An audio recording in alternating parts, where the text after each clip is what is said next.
بسم الله الرحمن الرحيم تبارك الذي بيده الملك وهو على كل شيء قدير الذي خلق الموت والحياة ليبلوكم أيكم أحسن عملا وهو العزيز الغفور الذي خلق 7 سماوات طباقا ما ترى في خلق الرحمن من تفاوت فارجع البصر هل ترى من ثم ارجع البصر كرتين ينقلب إليك البصر خاسئا وهو حسير ولقد زينا السماء الدنيا بمصابيح وجعلناها رجوما للشياطين وأعتدنا لهم عذاب السعير وللذين كفروا بربهم عذاب جهنم وبئس المصير إذا ألقوا فيها سمعوا لها شهيقا وهي تفور تكاد تميز من الغيظ كلما ألقي فيها فوج سألهم خزنتها ألم يأتكم نذير قالوا بلى قد جاءنا نذير فكذبنا وقلنا ما نزل الله من شيء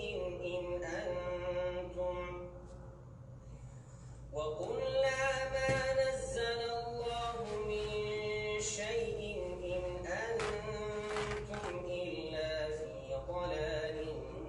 كبير وقالوا لو كنا نسمع أو نعقل ما كنا في أصحاب السعير فاعترفوا بذنبهم فسحقا لأصحاب السعير.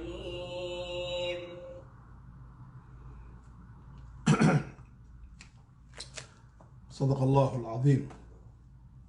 وبلغ رسوله الكريم ونحن على ذلك من الشاهدين والشاكرين والحمد لله رب العالمين. إلهي بمهضله تبارك وتعالى waxaan naxariis iyo nabadgelyo korkiisa aan dhigaynaa oo u diraynaa in ka ahaatay dhinaca eebe nabigeeni Muhammad alayhi salatu wasalaam iyo ambiyadii ilaahay uu soo diray ee badnayd ee hanuunka waday iyo dhammaan asxaabtii nabiga aalkiisii wanaagsanaa iyo dadkii rasuulka ilaahay ku raacay jidka toosan si wanaagsan ugu raacay ilaa uu ka imanayo maalinta yawm qiyaamaha. waxaan intaas kadib jeclahay inaan dhammaantiin in salaamo السلام عليكم ورحمة الله وبركاته. نحريس يا نبض يا بركة كركينا هاتو دمان دقيستياشا شرفت له ميربضا إقالا سعودة إقا دقيسانيا وحان مركو هوري عن جعل هاي إني ما هذا نقو سيدا وين هنسكو حيرانا هاي هداتيهين دادكا قودها جوغا بريغا أما جيسكا أفريكا صوماليا صوماليلاند جيبوتي أما in Ethiopia, Kenya, أم بقى تهين دتك جوجا عالم كإنتي سكلة North America, Australia iyo Europe iyo adduunka carabtaba meel kastii Malaysia, Indonesia, meel kastii Turkiga, meel kastii oo aan ka wada xiriirayno dadkaas aadka u farabatay ee 70,000 ee qof dhaafay dhammaantiin waxaan inagu salaamayaa salaanta islaamka waxaan inaga codsanayaa inaad raali ka noqotaan maxaa yeelay waxa badan codsiyada mawduucaadka la soo qornayo waqtiguna waa yar yahay aniguna waxaan jecelahay inta fara badan inaan mawduucan ka hadlayo aan in badan wax ka soo diyaariyo soo akhriyo soo baadho kadibna marka aan meel wax dhigo aan soo wada fadhiisano oo fikirkayga iyo ra'yigayga aan la wadaago insha Allah ta'ala isagoo salka ku haya diinteena toosan iyo aqliga saxda ah waxa ayaan u arkay inay tahay wixii aan ka soo jiiday meelahaas marka hore sidaas baan mahadnaqay inagu soo tabiyay walaalkaas dad badan baa weydiiyay quraanka inuu akhrinayay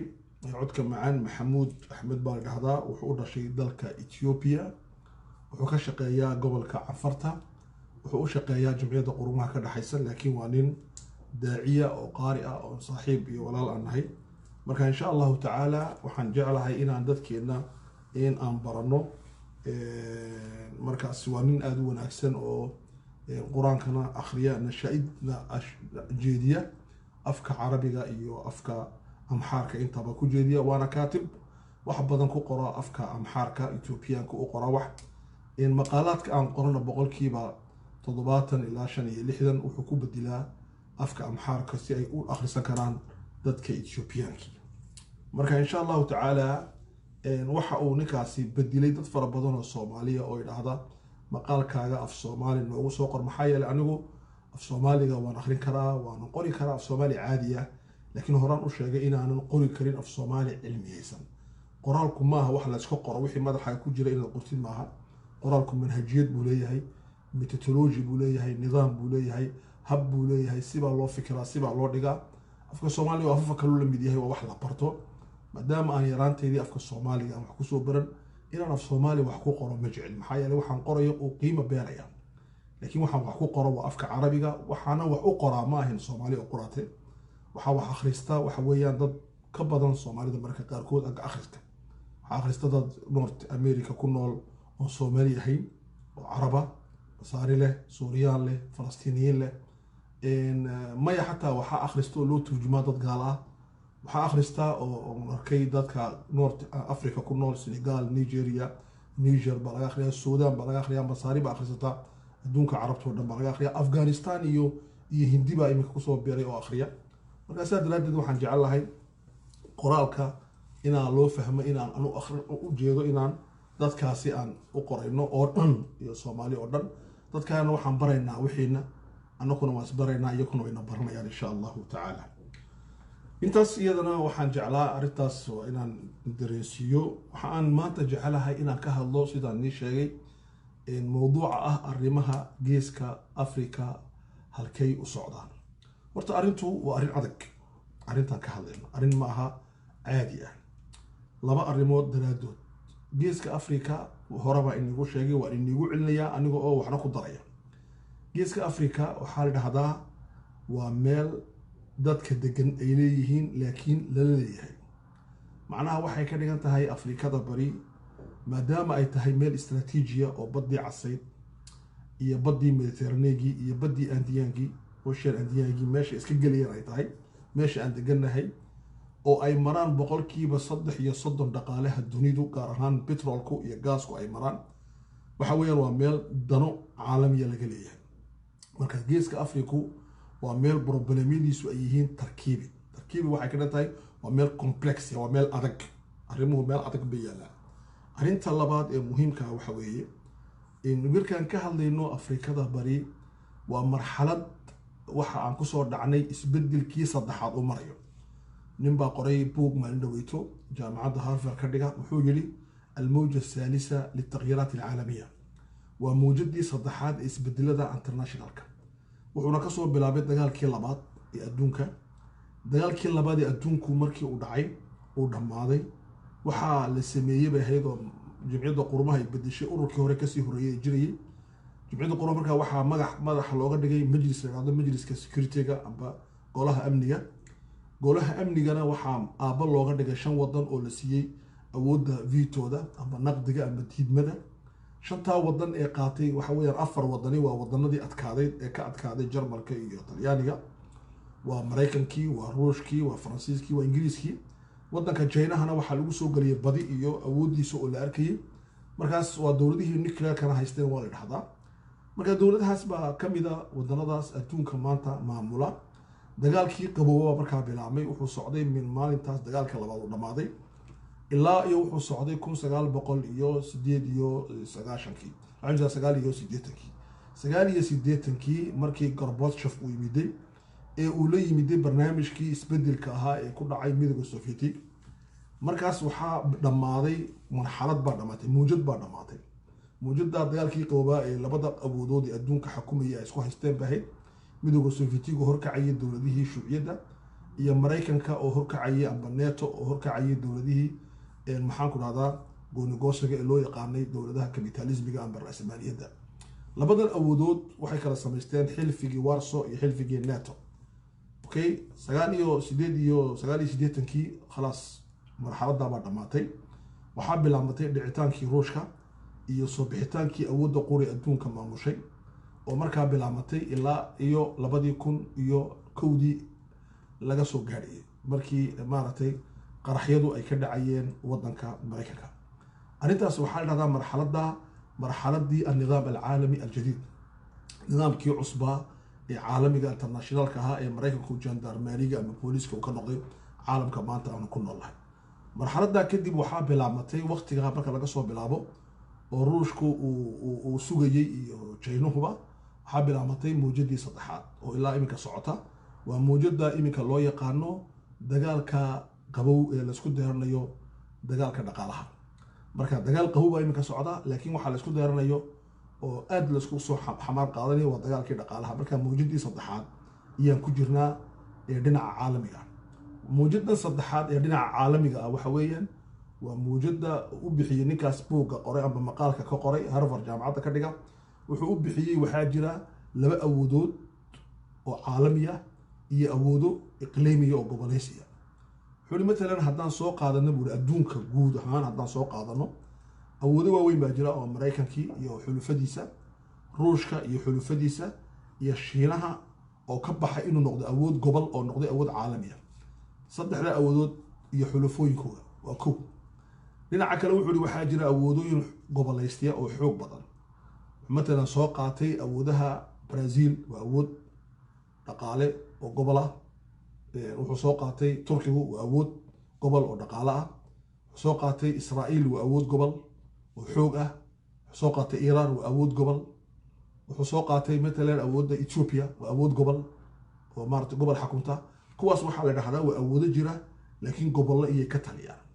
markaas waxa weeyaan awoodahaas waxa la dhahdaa waa awoodo abuurmaya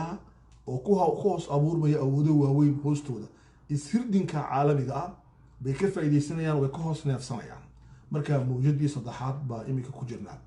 muujada saddexaad dhinaca haddaan uga baxno waxaa jira akhris kale inaan sameeyno. marxaladdan iminka aan noolahay ee 2000 iyo maaragtay wixii 2011 baa markii maaragtay ay bilaabatay marxaladdan labaad. marxaladdan labaad ee 2011 bilaabatay waxay yiraahdaan culimada siyaasadda dabaguraa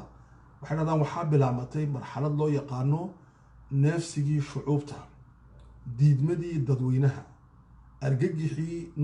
nuqabku waa eliitka waa labeentii iyo dabagurkii aqoon-yahanka. waxaas oo dhan waxay ka dhalatay 2 arrimood oo culus. arrinta koowaad waxa weeye nidaamka caalamiga adduunka xukumo uu fashilmay. wuxuu ku fashilmay inuu abuuro dimuqraadiyad caalamiya. adduunka dimuqraadiyad kama jirto caalamiya. wadannada مثلا Faransiiska gudihiisa dimuqraadiyad baa ka jirta laakiin Faransiisku Mali markuu la dhaqmayo ama Djibouti markuu la dhaqmayo si dimuqraadiya uu lama dhaqmi karo.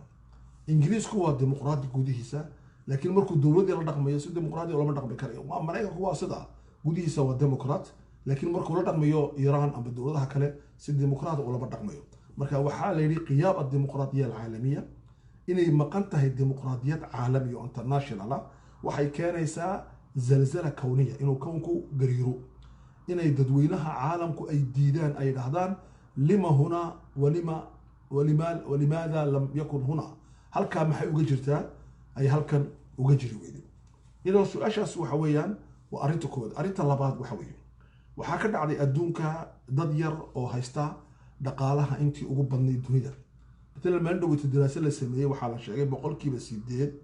dadka adduunka ku nool waxay haystaan 65% dhaqaalaha adduunka halka 1% dad ka badan 80% ay isku dirayaan dhaqaalaha adduunka 20% يعني 20% bay 8% isku dirayaan laakiin 8% waxay haystaan 65% dhaqaalaha adduunka halkaas waxaa ka jirta tawsiic qaybin sarwadii caalamiga lagu qaybiyay si aan cadaalad ahayn halka ay dad dhimanayaan darag bay dad fara badan dhimanayaan gaajo waxaweyaan jimcida qurumaha ka dhaxaysa waxay samaysay maalintii burburka gaajada laakiin maalintaas ay kadib waxaa dhacday gaajadu inay dhaaftay 2 milyaar iyo 300 oo milyan oo qof 2 milyaar iyo 300 oo milyan oo qof oo adduunka ku nool ayaa gaajoonaya dalka Masar 100 milyan bay yihiin dadka gaajoonaya waxa lagu qadaray 5% dadka u diyaara inay gaajo dishana waxa lagu qiyaasay 5% waxa 7% shacbiga Masaarida juucbahaya marka taas waxay ku tusaysaa Ethiopia oo lagu tilmaamo wadan xaqiijiya 8% ilaa 9 dhaqaale sanadkiiba waxaa leeyahay dadka baahan ee gaajo ay hayso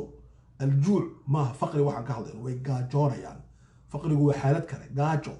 gaajo haysa waxay ka dhantahay 100% waxa lagu qadaray 45 dadka Ethiopiankii in ay gaajo ay leenayso tirakoob rasmi oo Soomaaliya ka jirta ma jirto laakiin nolosha isha macaline 7% dadka Soomaalida gaajo haysa waxa weeyaan taasina waxay ku tusaysaa in caalamkan ayna ka jirin wax la dhahdo cadaalad caalamiya cadaalad kowniya cadaalad international iyaduna kama jirto marxaladda marka maxaa dhacay waxa marxaladan dhacaya laba arrimood baa muhiim saddex iska dayno arrinta koowaad waxay sawirad xaqiiqiya dhacay revolution xaqiiqiya oo ka bilaabmay Tunis Masar Libya kadibna gaaray maanta Aljazaa'ir ka socda Algeria Suudaan ka socda wadan wal oo Caraba Afrikana oo Muslina oo dunida saddexaad wuxuu u bandhigay yahay inay ka dhacdo tawradana ma keenayaan dadiya waxa keenaysa waa xaalad hore baan u sheegnay athawratu laysat bashariya ma wax bini aadam abuuro waa ka xaaladda hadday dhacdo way imataa arrinta labaad waxa weeyaan waxa dhacdo adduunka dhan baa u preparation u ah inay tawradi ka dhacdo wadan maanta ay tawradi ka dhacayn uu yar yahay waxa la dhahdaa wadanada aan la filin waqti dhow inay tawradi ka dhacdo waqti dhow baa waligeeda waxaa kamid ah wadanada Scandinavia sababtu waa maxay wadanada Scandinavia cadaaladdu waxay u dhowdahay nisbi aad bay u fiican tahay waxa la dhahdaa matalan dalka la yiraahdo Norway waxa la dhahdaa waxa uu ka shaqeeyay inuu qaybiyo riisheeskii amba tawrad wixii dadku ay lahaayeen tarwadii inuu qaybiyo oo uu sameeyo generationka afraad inuu u sii dejiyo bilsheegi iyo nolosha waxay u baahnaayeen wadanada Scandinavia oo iska agdhow yihiin Canada lamida waxaa la dagaalamaa in dadka nolosha ka dhacay ay bataan waa la yareeyaa waxaa loo sameeyaa solutionno istabajooga Canada had iyo jeer waxay booqasho ku tagtaa wadanka Scandinavia waxayna ka soo faa'iidaystaa experience-ka iyo khibradda ay leeyihiin sida ay wadanada Scandinavia Canada u yimaadeen ay khibradda uga qaataan Iceland baa la mid ah marka wadanadan waxay iska ilaaliyaan inay dhacdo tawradii waxayna kaga ilaaliyaan xaaladda bedilaan laakiin wadanada kale oo dhan Faransiis Ingiriis Mareykan Australia waa la filayaa inay ka dhacdo in tawradi maxaa yeelay waxaa jira dad fara badan oo haamishka jooga geerka jooga oo fuqara ah oo mashaakil fara badan leh dadkaasi waxay u baahan yihiin inay nolol helaan wayna kici karaan markaas sidaas daraadeed ikhwaani fillah waxa uga jeedaa waxa weeye afwan bismillah waxaas oo dhan aan uga jeedaa waxa weeye inaan fahanno marxaladda aan nool lahay inay tahay marxalad gaar ah oo u baahan aragti gaar ah oo u baahan akhris gaar ah oo u baahan akhristan soo socota maxaa yeelay marka aan leenahay wadanadeena maxaa ka dhacaya waa inaan la socono dunida maxaa ka dhacaya wadanadeenu jasiirad maaha kaligeed meel fadhida wadanadeena iyo wadanada kale waxaa ka dhaxay wax dhacdo alficlu wa raddu alficli atafaacul waa la isla falgalaya wixii meel ka dhaca meesha kale ka sug waxa meesha ka dhaca meesha kale ka sug balaayo inta ka maqan tahay qeyrkaaba ku maqan tahay markaas adduunkana ilaahay wuxuu ugu talagalay in la istaasiriyo oo la israadeeyo duniduna minka waxay noqotay hal qaryada hal heejada noqotay oo globalizationkii iyo mondialisation iyo calamadii waa keentay okay waxaan marka aan jecelahay inaan had iyo jeer aan sameyno waxa dhahdo qira'a rasdiya waxa aan doonayna inaan akhrino inaan daba galno orano waxaan baa dhacay halkan buu ka dhacay sidan buu dhacay kuwana sameeyay sidaa bay u sameeyeen kadibna waxaas ka dhashay akhrista noocaas waxa dhahdaa rasdi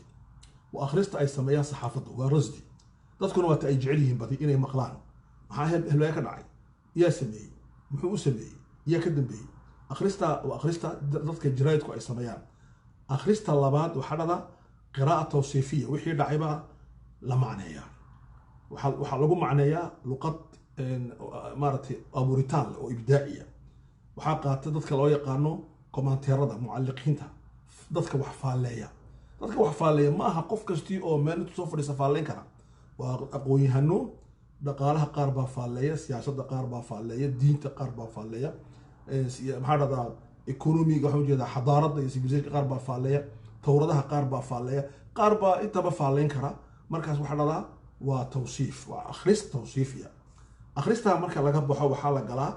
استراتيجيين تبع لودي بارنتا وحالا قلا قراءة استراتيجية تحليلية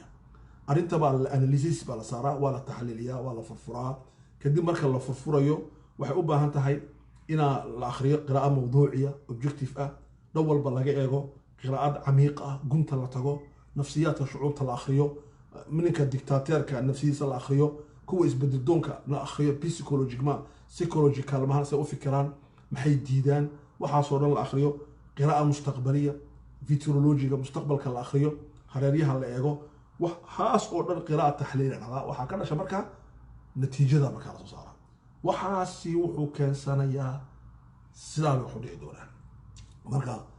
قراءة عن كاسة يعني سلسمي دونا إن شاء الله تعالى صدق أفر قراءة أنا قوانتي ده هاد يجار مركا إمي كمثل ما شيء دونا الصومالي لأن الصومالي لقى هالله لا تكهلا يعني وحوقها الله سي أنا حتى ما عنده تبي بي سي ده gobadh magacayga ma jiraan inaan sheego iyo inaan magaciisana ma sheegino yaa la wareysanayay mid waliba wuxuu difaacayay koonfurnimo iyo Soomaalilandnimo waqooyinimo iyo koonfurnimo yaa la kala difaacayay qiraa'ada noocaas waxaa dhacda afka Soomaaliga ma aqaan waxa lagu dhado waa laablakac qiraa'a caatifiya dhada laablakac way qofku bini'aadamkii uu iska hadlayaa oo uu xamaasaysan yahay oo uu caatifaysan yahay oo uu aniga lagaba hadli karaba arrintan oo iyuu leeyahay marka waxaan rabnaa إن قراءة على سكدة أيوه معنى ما له قراءة لازم قراءة لما قراءة المرتجلة مرتجلة دي وحويان إسكاس بركة واحد عام بس إسكاس وفر يسوونه هذا بس بام بالله فر النقاط وبور كدمنا هالوحدة معنى كمان على المرتجلة إيمكات أما قشة إيمكات كهذا شيء سيدو هذا كارثة إيمك أريد نقول ما سوى إكتي محارنا محابنا محبين وحوي جري ككل وحوي جري محل جري أدونكم وحوي جري وجرائدكم حكوا قرين وضنا الإسلامكم حكوا قرين عربكم حكوا قرين أفريقاكم حكوا قرين عالمكم حكوا قرين سدوا عن الله أركيا أريد السي هذه وآخره ولكن أم بشيخ يجي مفكر كيوينا عبد الوهاب المصيري رحمه الله وحين كيف يديستي وحكى كذا أنا لا أكتب إلا بعد أن مقر إلا أن أرنت وقت سير كدي مركان هرريها كإما ضوء إحاطة أنكو سميو يا محكى قرآن أرنت صدحات إن جدوا حويا وقراءة سطحية وقراءة كرك حادث كه ظاهريتها إن الدعي الدش أقول لك إيه هبل باهل أجواب هبلايا هذا الشيء أجواب هبل بس نيجي كهذا معنا ماله قراءة هذا وين النقطة قراءة عميقة جوندر هذيك أوضات كهلا يانا إسكت عافية وحي كهلا يانا كهلا يانا قفك عالمك واحد لا يناقش الناس ضدك الله بشر كشتو لا يناقش الأشخاص بني آدم كما الله بني آدم كما قيمة أفكار بني آدم كقيمة دكتاتير مركا كهلا ما هي الدكتاتورية كهلا إسلام حول حد مركا كهلا دمركو هدي حول حلان محي وحلان بالله هلا ما قفك وحلا هلا أو يحسن يا الله هلا قراءة أفراد قدام بس إن جعلها إن إسكده حلو وقراءة هوائية وحي إلى طهي إيه وحي كل طهي وحى كهر يرتسي وحيهين مركز شيء تسلي وحيهين بعد شاقي سلا أي كل طهي لأنه وحي كذا لنا يسا وحي أنيجا إلى طهي وحى سو آخر دسي وحى هايين مركز بالله وأنونا وحى لاعب يا قرآن يسا مركز إخواني في الله مقدمة ده سواء كل هذا وحنا نقول هذا أنا دروس تيجي وحنا جعلها إن الله بقى الموضوع كجيران بسم الله الرحمن الرحيم عرفت كوادي وحويان إن كجرت واحد هذا إن تربية هنا استربية لأنه بربار بربارينو إن استوجيهن orientation استلمامنو وكمد أرنت اللبات وحكمده إن وحي أن دونينو سير أجارنو إن نقولنا ضد علميين القراءة العلمية إن نحو آخرنا ساينس scientific بين فرانسيسكو ساينس إن نحو آخرنا سيدا علمي إن ومحي وسي منهج الرئيسي ميثودولوجي الرئيسة منهجية الرئيسة مركا هدو قفكم منهجية راعنا ضدك منهجية دا كو سعودو دا ويس فهميان لكن قفك أن منهجية كو سعودي كو دغيسينا مدخدو كاغا تاي ما فهمي وحو كهالدي بقول لأنه وحو كاواي عي وحو كاواي دعايد وحو كاواي كفتن وحو كاواي لأن هكا برنامجكو واجهد برنامجكو إله النبي يحيى وحو كري يا يحيى خذ الكتاب بقوة كتاب كما كانت قادنشي حوكو قادنين نقو جاد هاو والذين يمسكون الكتاب كو منهج كوغا قبسنا يا حاجي سنية لو باهنو مارتي ماشا رون لغا هالليو كفتن لو باهنو لكن أرمها سيوا المهم ويان مركا إخواني في الله أرمها ديسكا أفريكا waxaan jeclahay inaan ka hadlo saddex arrimood kow horta waxaan ku bilaabay Djibouti laba sababood daraaddeed Djibouti waa wadalkaygii inaan ka hadlo muhiim bay tahay sababta labaadna waxa weeyaan waxa Djibouti ka socda waxyaalo halis ah weeyaan waxaad ogtihiin dalka Mareykanku inuu mar dhaweyta ka hadlay laba arrimood oo Djibouti ku saabsan marka hore wuxuu ka hadlay maraakiibta Djibouti soo marta inayna iman kareyn dalka Mareykan hadito arintaasi waa arin u baahan in isha lagu qabto arinta labaad waxa weeyaan oo Djibouti ku saabsan Djibouti cilaaqada ay la leedahay dadka is haysta iyadoo oo rabta inay la wada daaqdo hore aan u sheegay cilaaqaadka ka dhaxeeya Djibouti iyo Mareykanka Djibouti iyo Shiinuhu inay la socon kareen wax aqliga gali karaya maaha waa laba cadow oo international oo midka kale oo ka takhalusayo meel la iskuma keeni karo luqadda uu ku hadlay wasiirka arrimaha dibadda ee Djibouti Maxamed Yuusuf labadaba waan kala wadi karnaana ma ahan hadii labadaba la kala wadi karo wadanada ka waaweyn baa kala wadi kari lahaa laakiin adigu maadaama aad matalaysid fikrad la yiraahdo kii lacag sidoo ii kaale ana qaadan inkuna iska soo daga waa halistii waxay keentay imika in la hayo warar dhow oo ah in xusiyiintu ay Djibouti ka faa'iideystaan boorkooda oo ay marto waxyaalada Iiraan ka imanaya ee u socdo xusiyiinta ee lagu garaaca Sacuudiga in ay Djibouti ay soo maraan waa warar meel dhow laga helayo arintaasi waa halis weeyaan waxay Djibouti wadaa inay Sacuudiga la saaxiib ahaato xusiyiintana ay la saaxiib ahaato sidii ay Mareykan iyo wala saaxiibtay maxaan ku dhahdaa Shiinaba arintaas waxay keeni doontaa halista amniga oo uu ku qoray nin Faransiisa 15 sano ka hor amniga Djibouti waa hash amaanka Djibouti yaalay wuxuu waa mid jilicsan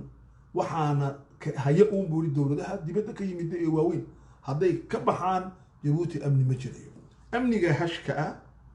oo aad arkaysid in dawladii Sacuudigii ay iska celin kari lahayd diyaaradaha yaryar ee ay dirayaan xusiyiintu ee weeraraya koonfurta Sacuudiga oo dhan ee ka dhigtay meel ay hadiyada gacanta ku hayaan oo Najraan iyo Jazaan iyo Abha saddexdii aeroboorba la garaacayo inaad shacabka Djibouti aeroboorradooda iyo meelaha yar leeyihiin inaad iyakana gacanta u galisid wadanadaas oo xusiyiintu ay maaragtay hadhow toole iyo isku dul hirgadaan dawladda waaweyni problemkaas waxa ku weyn ma jiro waxa keenay inuu Mareykanku ku yiraahdo markab Djibouti soo maray ma iman karayo dalka Mareykan maxay rabtaa markab Djibouti soo maray Mareykan arintaas oo ka jawaabay maaragtay madaxweynaha walaalkii maaragtay oo iminka Ilaahay buu siiyay Saad Umar Giilo oo xanuunsan Ilaahay shaafiya tabaaraka wa tacaala iyo uu ka jawaabay ninka kale ee madaxa ka boorka Djibouti ama dikada Djibouti oo labadu ay dhahdeen arinta waxba kama jiraan wax maraakiiba oo dawladaha Iiraan ay leeyihiin ma soo joogsadaan madaarka maaragtay dikadaha iyaga arintaas waxay ku tusaysaa halista ay kartaa marka Djibouti dhibaatada dhaqaale ee dalka ka jirta iyo dhibaatada siyaasadeed ee dalka ka jirta iyo dhibaatada maaragtay bulsho ee dalka ka jirta waxa ku soo biiraya inuu soo jiidanayo dhibaatooyin international ah isaga oo ku ciyaaraya waxa loo yaqaan man la'iba bin-nar ihtaraqa bihi yirahdin carabtu qofka dab ku ciyaara isaga ayaa gubanaya marka arintaas intaas aan ka baxaya daraasadaas waxay u baahan tahay adiga waan rasdinta arrintaas waan daba gurnay jaraa'id caalamiyan ka akhrinay aniga waa inoo toosiifiyey taxliilkeeguna waxa weeyaan waa awoodo waaweyn oo uu la ciyaarayo qof yari waa jiir bisada la ciyaarayo ama bisada badan la ciyaaraya jiir bisaas badan la ciyaaraya wey natiijada ka dhalanaysana waxa weeyaan waa kharaab ku iman karaya amniga Djibouti oo ah waxa qore iminka reer Djibouti u haray uu yahay ammaanka gudaha ee shicibka Djibouti ahayaan iyo ciidamada dibadda joogay arrinta labaad oo jeclahay inaan kelmad ka idhaahdo waxa weeyaan waa arrinta ku saabsan Soomaaliya iyo Somaliland waxaan ognahay Guinea ayuu tagay madaxweynihii Somaliland Muuse Bixi waa lagu soo dhaweeyay waxa loo soo dhaweeyay sidii madaxweyne dal madax ka ah kitaas waxay ka dhigan tahay dawladdaasi way ictiraaftay Soomaaliya way ka carootay waxayna kala soo noqotay heshiiskii waddankaas Conakry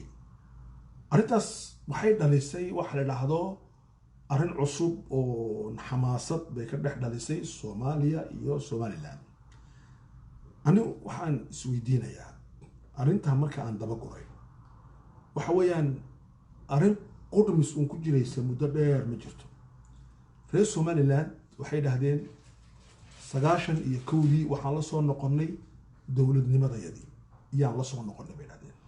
dad fara badan waxay dhahdeen iyaa la soo noqday ma loo dhan yahay su'aashaasi waxa u taala reer Somaliland laakiin anu waxaan rasdinayaa reer Somaliland shil bay ku qabsadeen magaalada Boorama iyo magaalada Burco ka horeysay waxay iclaamiyeen arrintaasi ilaa maantana waxa ay yihiin dawlad kaligeed taagan oo dhado Somaliland ma la ictiraafin mislama ictiraafin waa arrin gooniya laakiin saas ilay marka waa xaqiiqo la taaban kara oo dhulka taalo oo in lala dhaqmo u baahan arrinta labaad ee xaqiiqada la mid ah waxa weeyaan Soomaaliya waxay leedahay iyadoo rasdin u baahan Somaliland nagama go'in xeer kuma go'in oo xeer kuma ogolo ka caalamiga ana ma ogolo ka maxalliga ana ma ogolo waa labo arrinta labaad waxay leeyihiin arrinta saddexaad waxay leeyihiin Soomaaliya haddii la wada joogi iyo haddii la wada hadli labadii wada joogtay markii hore isqusaysay isku imatay waa inay kala dan dhamaystiran tiina ma dhicin marka Soomaaliya waxay leedahay wali hada Somaliland waa gobol naga mid ah saadaladeed ba wasiir ku-xigeenka ra'iisul wasaare ku-xigeenka Soomaaliya uu yahay nin ka soo jeeda gobolada Somaliland intaas oo qof oo beelaha Somaliland ayaa ku jira baarlamaanka Soomaaliya wasiirada ka dawladda Soomaaliya idan Soomaaliya khariidada wali hada geeska Afrika ku taalo oo laga ictiraafsan yahay Afrikada Carabta Muslimiinta jimcada qurmaan ka dhaxaysa dunida oo dhan waxa weeyaan waa dawlad quraatay iyaduna waa xaqiiqo meesha caadfa maaha taa horena waa xaqiiqo tanina waa xaqiiqo idan su'aashu waxa weeyaan suurtagal ma tahay Somaliland inta la qasbo in Soomaaliya lagu sanduleeyo waa su'aal maya Somaliland ma karaysaa iyadoo aan Soomaaliya ogoleyn inay go'do iyadoo arrin kale oo u baahan qiraa'o qaanuuniya qaanuunka dawliga arrintan muxuu ka qabaa qaanuunku dastuurku dawladuhu maxay ka qabaan su'aashaas iyaduna waxay u baahan tahay inaan si cilmi u baadho anagoo caatifadii iyo iska imanaynaa qayladii iyo muqaddasnimadii midnimadu waa muqaddas Somaliland waa muqaddas aniga agtida midna muqaddas maaha waxa muqaddasa kitaabka Ilaahay iyo sunnaha nabiga iyo kacbada iyo salaada iyo Allah waxa kale waa afgarad weey inaan sameeyno dawlad Somaliland leedahay afgaradka Somaliland ku jirta iyo inaan dadkii aan la midoobay ka soo go'no tajribooyin hore dhacay Suuriya iyo Masar baa midoobay waa Arab inay midoobaan xaq bay u lahaayeen way wada Soomaaliya way kala go'een okay maanta Suuriya waa dawlad Masarna waa dawlad waxa dhacday waxyaalooyin kale oo midnimo maxay dhacday Yamanta dhacday Yamanta koonfur Yamanta waqooyi way midoobeen ma kala go'in la maanta laakiin waxa jira dad ruux infisaari ah inay ka go'aan doonay iyo qaal ruux waxdawiya dad waxdawiya arrintaas maxaa ku jira waxa jira dad jecel oo reer Somaliland oo inay Soomaaliyeed iska dhex joogan jecel shaki ma leh dadkaasi qabiil ma leh waxay joogan min meesha ugu shaqeeyo cadde ilaa ay xuduudda Puntland iyo joogan waxaa jooga dad Somaliland yala oo jooga Milooy cadde ilaa xuduudda Puntland oo doonaya inay go'aan labadu way jiraan waxaa jira dad fara badan oo Soomaaliya ku nool oo ogoleyn oo inta ugu badana inay Somaliland ka go'do intaas oo dhan maxaa kala wadaya doodaas iyay dhex maraysaa waata aan ku celiyo rasdin markaan sameynay doodaas etoobiyana male kenyana male ginina male carabna male imaaraadna male cajabna male waxaa le reer muqdisho iyo reer hargeysa waxay ka go'da arrintaasi dadka somaliland degan waxaa matala elite labeen bay leeyihiin madaxoogii bay leeyihiin aqoonyahankoodii culimadoodii mufakiriintoodii siyaasiyiintoodii waxay leeyihiin dadkii matalaya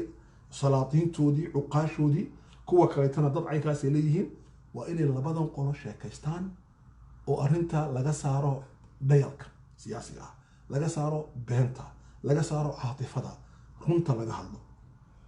aayadda qur-aanka mid miskiina wuxuu yidhi aayaddan qoys bay ka hadlaysaa wuxuu garan waayey waxa la yaqaan nadariyatu alcaqd islaamku wuxuu isma dhahdo teoriik la dhahdo amba aragti dhahdo alcaqd heshiis wuxuu ka bilaabmay qofka iyo qofka waa qoyska waxa ugu yar wuxuu ku gabagabeeyey qofka iyo dowladda waa waxa ugu weynay bini'aadan ay samaystaan wuxuu u bixiyey caqd waxaas oo dhan waa contract fa imsaakun bimacruuf amba wanaag baa lagu wada joogaa aw tasriixun biixsaan amba wanaag baa lagu kala tagaa wada jooguna wuxuu u baahan yahay cilmi iyo walaalnimo kala taguna wuxuu u baahan yahay cilmi iyo walaalnimo caatifo uma baahno irtijaal uma baahno isceebeyn uma baahno marka arrintan kolba meel kasoo laba kacle 30 sano wax la qurmistahay waa wax weeyaan dadkii dhashay maalintii yaa maanta gaangaaray oo ubad dhalay oo ubadkoodii ay jaamacada galayaan maalintii la kala baxay maxaa la sugayaa markaas limaada maxaa arrintan loo qurmisanayaa maanta way baabaaday dowladdii Ethiopia way daciiftay ee laga cabsanayay ee oranayay iyadaa wax wada waxaa markaa la wadaa maxaa dad dambe u daba joogsanay oo oranaya xaqayga ii doona muxuu Turkigu dhexaad ugu noqonay maxaa Kenya loogu dhudhumanay arrinta Somaliland waxay khusaysaa qof kasta oo Soomaaliya arrinta Muqdishona waxay khusaysaa qof kasta oo Soomaaliya marka anigu ma jecli sida wadaadada qaar ay u hadlaan dhadeen Somaliland qofka ka hadla ceebeeyo waa dhibaato ma jecel qofka Somaliland caaya anigu waxaan jecelahay dadku waxa ay jecel yihiin iyay dadku doortaan ba anu la jiraa dadku haddii doortaan gooni ma u go'ayna iyaga xaq u leh hadi al-hurriya haddii radaan waa la noolaana Soomaaliyana iyaga xortaana waxa lagu ogaanayaa doorasho waxa lagu ogaanayaa waa isweydiin waxa lagu ogaanayaa waa dib dambe oo loo sameeyo wada hasaawo iyo wada sheekaysi marka arrintaasi waa muhiim Soomaalidu waa inay bislaato weeyaan waxa muqaddaskii waxa weeyaan waa Soomaalinimada ana insaan Soomaali adowga Soomaaligu waa adowgayga haddaan joogo Hargeysa haddaan joogo Burco haddaan joogo Boorama haddaan joogo Zeylac haddaan joogo Djibouti haddaan joogo Dirdhabe haddaan joogo Jigjiga haddaan joogo Boosaaso haddaan joogo maaragtay Kismaayo haddaan joogo Xamar haddaan joogo OLFD haddaan joogo adduunka kaleeto qofka meel Soomaali leedahay u cadowi waa cadowgeena dhammaanteen qofka nala walaalana waa walaalkeen dhammaanteen hada huwa al-awwal laakiin dhexdeena waxa yaala waxaan ku dhamaynaa xiwaar iyo sheeko quraanku wuxuu ina baray xiwaarka iyo sheekadu inay tahay muhiim ikhwani fillah waxa ugu muhiimsan adduunka wax weeyaan waa in la wada hadlo ilaahay wuxuu la xiwaaray ibliis qaala ya ibliis ma manacaka an tasjuda lima khalaqtu biyadiya إبليس قال كلمة أقول بدل القرآن صارت وقال قال قف كسوها الله قالوا وحيد هذا وحيدي قالوا وحيد هذا قلنا وحان دحني قال إلهي وحيدي إبليس وحيدي فرعون وحيدي موسى وحيدي شعيب وحيدي قرديس وحيتري والنقاش دائما القرآن قرآن صار إبليس عدو كوباد بشرك إلهي متمرد إلهي كوري مدي إلهي مورا مجرم باتيغتك ما منعك حكى عليه إلى أسجودي قف خلقي أن قعنت ذاك أبوري وأديك أشرف بدل أنا أبوري قعنت ذا أديك كن أمك هايله حولي أسجد لمن خلقت طينا وحضوبك أبورت أنا أسجودي أنا خير منه أنا كخير بدل إلهي وصفن لغلي دوديسي أنا كخير بدل مركا إلهي تبارك وتعالى ملائكة مركو آدم أبوري ملائكة لا شكستي حول إني جاعل في الأرض خليفة قالوا وحيد هذا أتجعل فيها من يفسد فيها ويسفك الدماء ونحن نسبح بحمدك ونقدس لك قال إني أعلم ما لا تعلم والنقاش صمدك دعي وإلهي ملائكتي سألوك قد حسعتي وضاد ويان وضاد وذاك قرآن كوحينا بريها إلى المشاكل كي نكو حالنا ضاد وذاك إيا النقاش وذاك إيا إصلاح هذا aan ku xalino oon ku xalin gacanka hadal iyo cay iyo cadho aanan ku xalin marka intaas iyadana arrinta Somaliland baan ka oran lahaa iyo Soomaaliya waxaan iman lahaa Ethiopia waxaa ka dhacay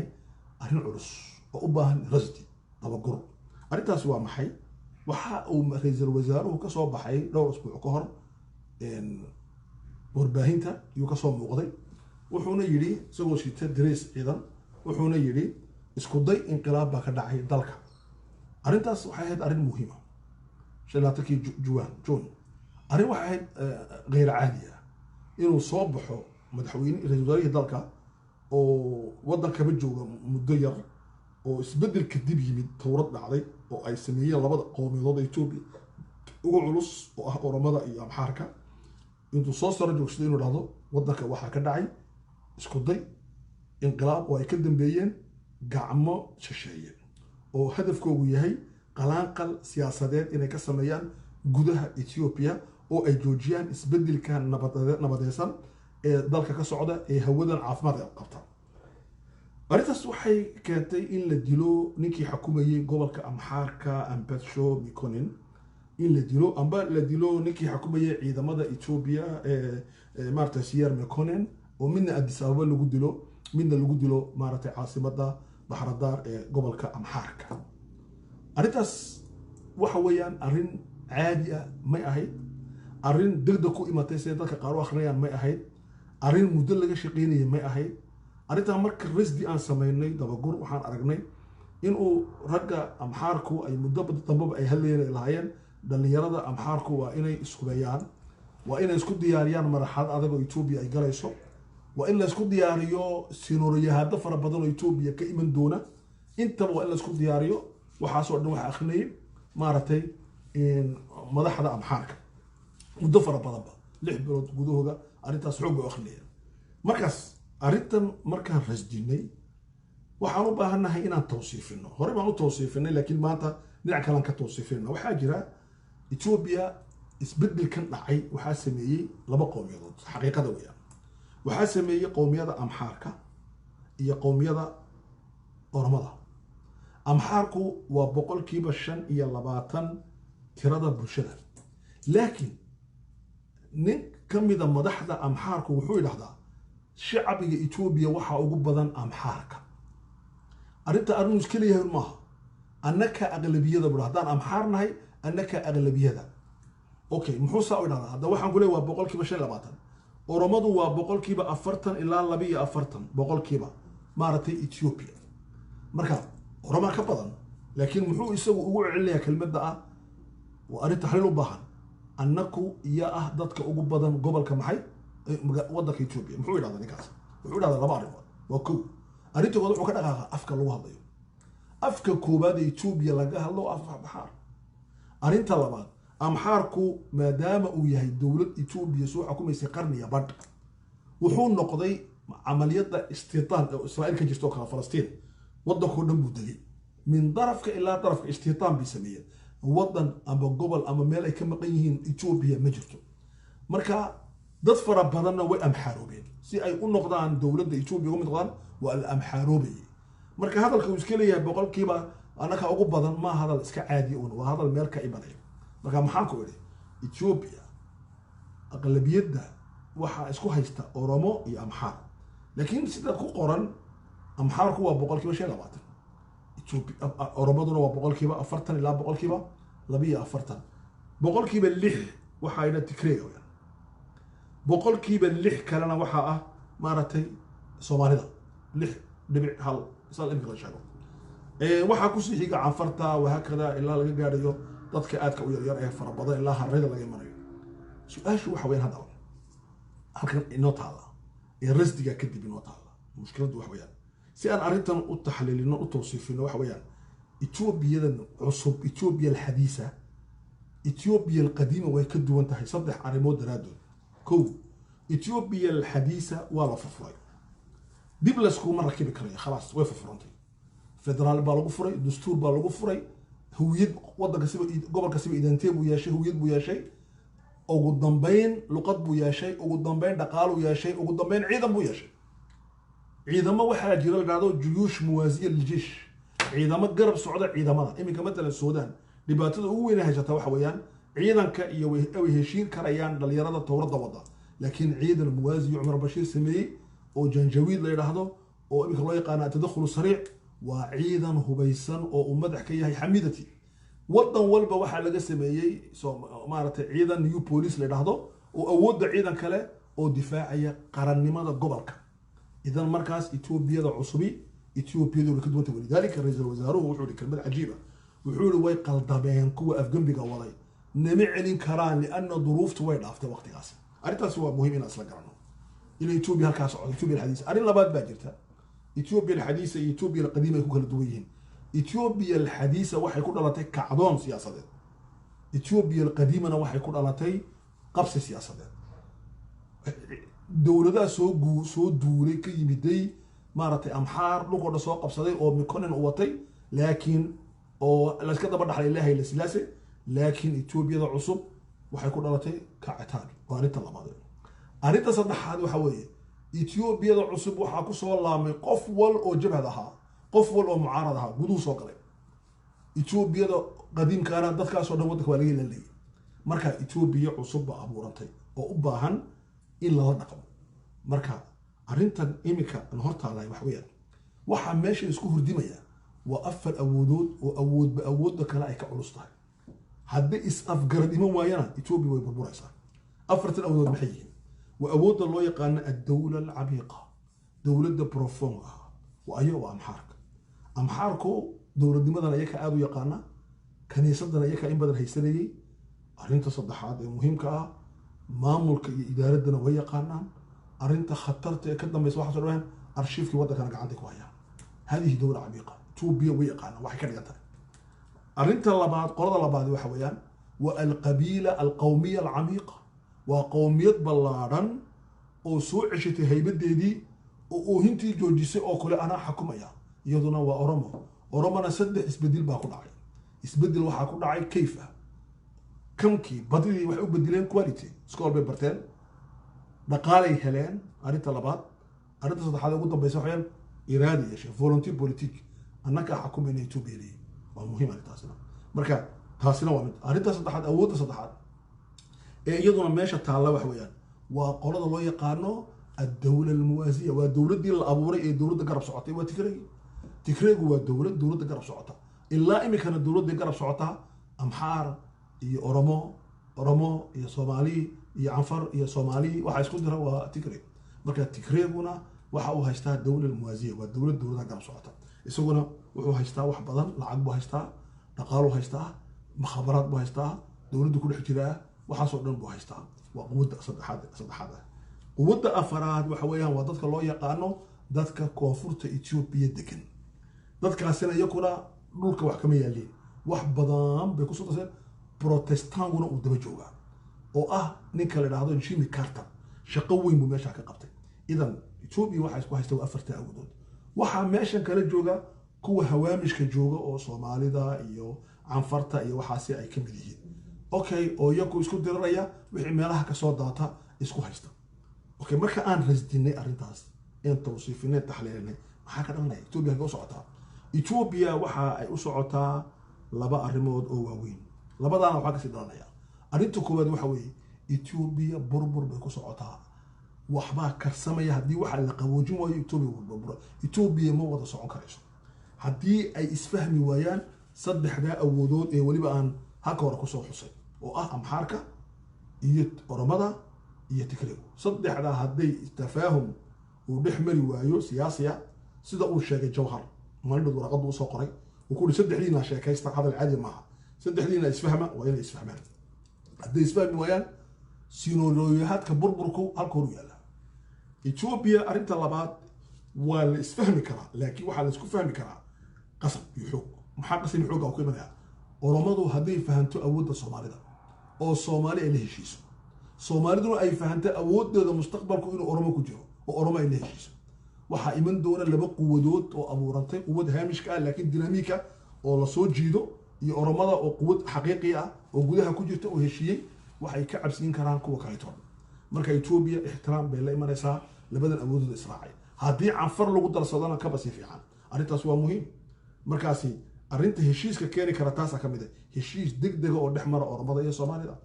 arrinta labaad heshiiska keeni kara waxa weeyaan faragelin dibadeed gaar ahaan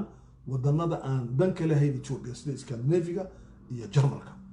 wadanadaasi haddii soo farageliyaan heshiis bay ka sameeyaan saddex haddii laga qabto imaaraadka lianna waxa iminka socodhan imaaraatu shar dawladu shar baa wada waxayna u wadaan waxay leeyihiin Abi Ahmed wuxuu soo kicinayaa dadka muslimiinta arrintaasina meel dhow ayaan ka helay marka sidaas daraaddeed waxaan u baahannahay inaan ogaano halkee baa loo socdaa markaan ka hadlayno waxa weeyaan waxaa loo socdaa burbur iyo kharaab haddii aan la sheekaysan haddii la sheekaystana waxaa loo socdaa isafgarad iyo walaaltinimo waan wadi doonaa insha allahu tacaala mawduuca waxaan iga tagayaa sidaa iyo nabadgelyo assalaamu calaykum waraxmatullaahi wabarakaatu